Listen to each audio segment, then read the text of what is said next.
Yo, what's up, guys? So today we're on day 27 of the 30-day vocabulary challenge, and today I want to show you a really cool line from Bill Evans, who I've always really liked a lot. And this is coming from his classic recording of Autumn Leaves, and I've been familiar with this recording for a while, and I've actually transcribed a bunch of stuff from it before. I think I even tried learning this line before, but there's a reason why I never really truly finished it, I think, but today I kind of got it down. We'll talk about it in a little bit. But this line basically spans almost the entire 8 measures. That kind of repeats like the main changes of this song, basically, you know, C minor 7, F7, B flat major 7, E flat major 7, then A half diminished, D7, G minor. So it kind of ends right before it gets to the G minor when it's on the D7. So I'm going to play it for you first, a couple seconds before. So here it is.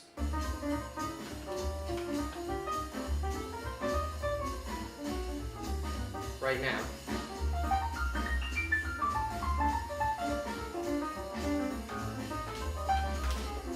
Okay, and then again, that's right before it gets to the G minor. But you can see it fills out the entire time. So before I do anything else, I actually want to play it back for you and try and play it with the recording, because I have been practicing it a little bit today, so I really hope I get this mostly correct. Let's see.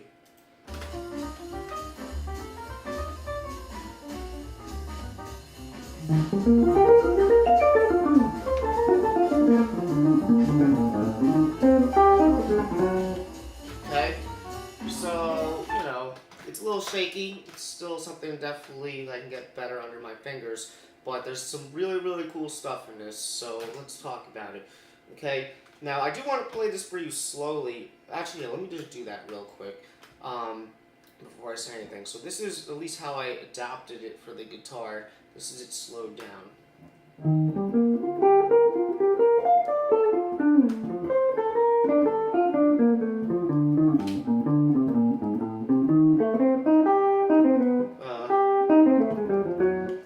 That's basically it. Okay, now some of you may have noticed this before I say anything right now, but the main reason why I think I had a hard time really just finishing this in the past, I mean, maybe it's due to laziness, but the range on the piano is obviously larger than the guitar, and he goes into octaves that I can't really hit on the guitar. So, as you'll see, because I'm going to explain in a second, I had to take some of the line and bring it down an octave and kind of adjust it so that it can fit the range of the guitar. But because the notes, I mean, even if some of the notes in part of the line are in a different octave than what he does, because the notes are still the same notes, it still generally has the same effect, and there's still some really awesome stuff that you can take from it, and it's still a great line, and it still flows in a pretty similar way.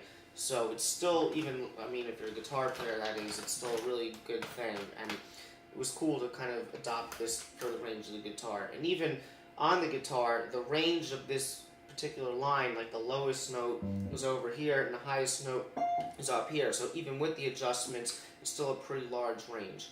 Okay, so the part that I actually kind of adjust, because it goes, now from there it goes to that note, which I could hit on the guitar, but that's the place to me where I think it's logical to kind of bring it down an octave, because it goes sorry. Yeah, because from there, like, I go, but that would be like, and then you have to hit a high F up there, so it's really not conducive on the guitar, and it makes sense to kind of bring it down from there. Okay, and then I shift down there. Actually, let me talk about what's going on here with the notes before I get ahead of myself. So, basically, some really cool stuff that you can look at from this line as you kind of just look at the notes as they go by. So the first measure, we just have a C minor 7, and he plays this. 1 and 2 and 3 and 4 and again, I'm bringing this down an octave. Okay?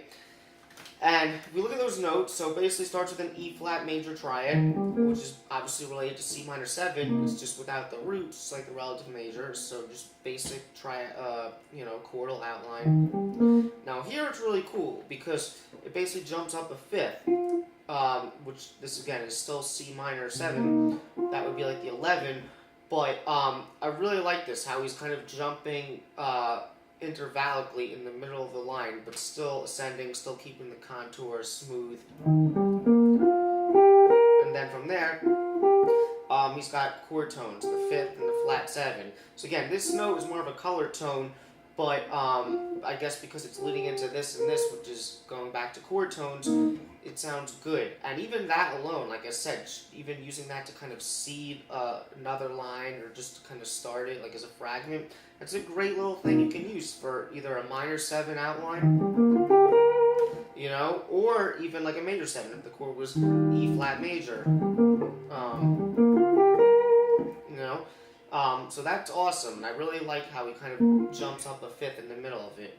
Okay, so from there, 1 and 2 and 3 and 4 and that's just kind of, you know, I mean, what he does is, remember, he goes up to that octave, so he's kind of continuing to go up. But here, again, this is the 11 again, and then that would be the 5th.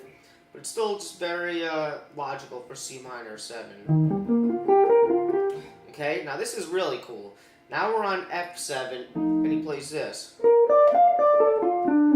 1 and 2 and 3 and 4 and, okay? Now look at what he does here. So, he starts by going up this, which is basically a B flat major triad, okay? Now B flat major triad obviously diatonically relates to F7.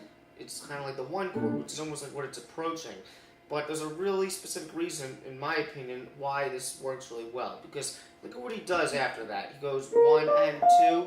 Now from here, he's basically just descending a D minor triad for the rest of the line. So 1 and 2 and 3 and 4 and... okay? So here's why I think this is cool. Because, first of all, D minor, just a regular triad, relates to F7. Like I've said this with the Lage Lund video that I did, so you can see similar concepts. Any chord that you have that's diatonically down a third or up a third will work. So D minor is just down a third from F7. It's like if F7 is the 5 chord, D minor is the 3 chord, the 3 minor. So it really is like the same thing in a way. You're kind of adding a note that is down a third. Okay? It's just harmony being stacked. So, but the reason why I think this is cool is because what he plays before that is B flat or major, and B flat major triad is 1 note away from D minor. You just take the B flat and you lower it to an A, and from a voice leading perspective, I think that it creates a really, really unique effect. Okay, because first you're here, and then you're there, and even when he does it with his octaves and range on the piano, I think that to the ear, that has a very powerful effect, you know, coming from the beginning.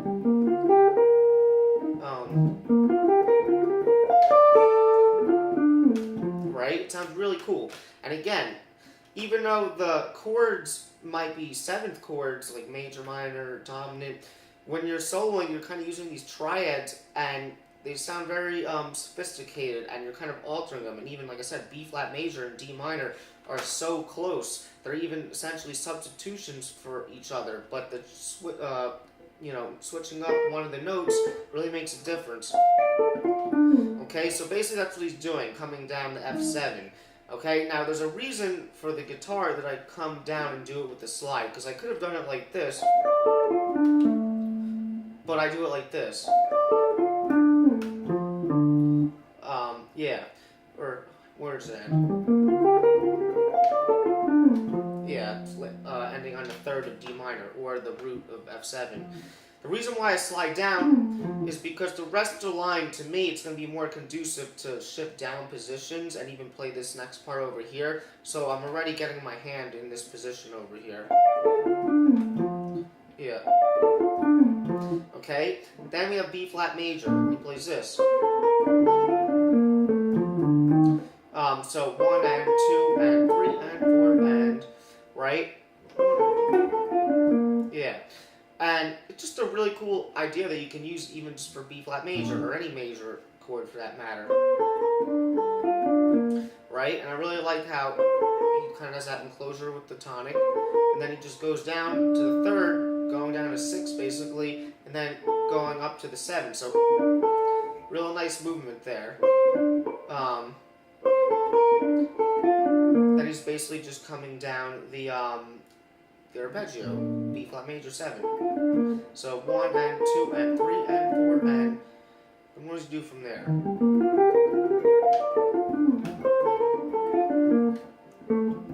Yeah, so now he's on E flat major 7.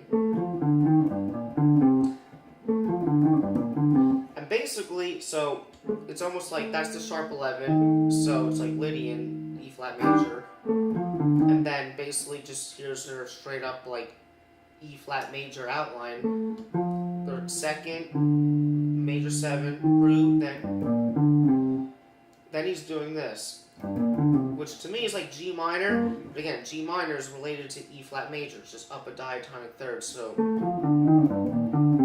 right, so 1 and 2 and 3 and 4 and now he's on the minor 2-5-1. So we're at the A half diminished. So for that chord he plays this 1 and 2 and 3 and 4 and 1, right? And basically, I've talked about this in a video I did a while ago, analyzing a part of a Herbie Hancock solo.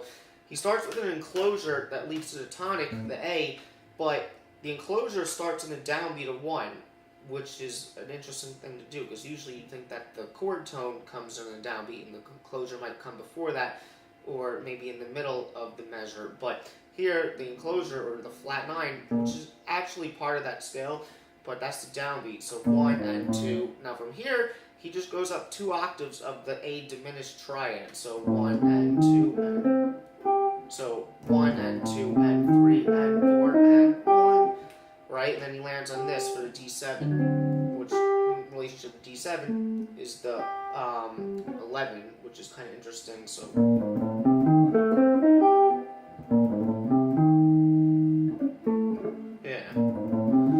over here, it's a string skip on the guitar, but it seems the easiest to play if you ask me. Right? And then for D7, he does this. Alright? And it's a real nice line that you can use. You can actually just use that alone for like a minor 2-5-1. If you had a half measure of the A half diminished and a half measure of D7, this can be a minor 2-5-1 line. You know, then land on whatever chord tone of the G minor.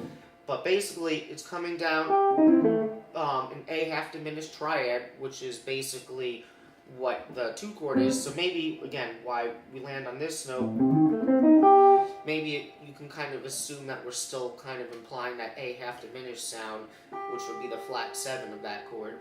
So he's coming down that arpeggio, A half diminished, and he's using triads, 1, 2, and then he's using a little chromatic enclosure, which leads up to third of D7, which is your strong chord tone. So that's why I guess even the fact that the D7 measure started on that note still works, because you're eventually voice leading nicely or leading into that strong third of the D7. And that's it. And then we land on that. You know, so that whole line again.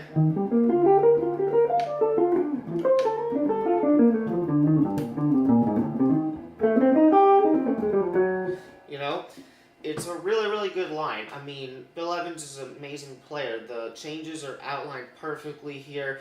And, you know, again, I mean, there's actually some great stuff if you chop this line up into fragments that you can use as, like, parts of vocabulary. I mean, like I said, even... I think that that's a really cool thing for a major or a minor chord. This, that would work as a B flat major, or if the chord was like G minor. You know, that's great vocabulary right there. You know, what else? You know, we got that intervallic skip. This part, that could work as a minor 2 or a regular 2-5-1 if you had a half measure of C minor, half measure of F. You know, that is something that I really like, though. So even seeing the differences between triads that are very closely related, like this B flat major triad and this D minor triad, and using them effectively like that, which again, I think that that's a really good example of why triads can sometimes give you more sophisticated lines even than like full 7th arpeggios, because you can argue that D minor is like the top end of like a B flat major 7 arpeggio, you know? So it's good that we only played the triad to start with, because then you're kind of creating like a difference or like a change in harmonic sound, if that makes sense. So you're going from like a B flat major up to a D minor, which again, this is all being implied over the F7 anyway. So great stuff to look at here in this line, and I'm really glad I learned this. So I guess that's about it, and I hope you enjoyed that, and we'll see you tomorrow.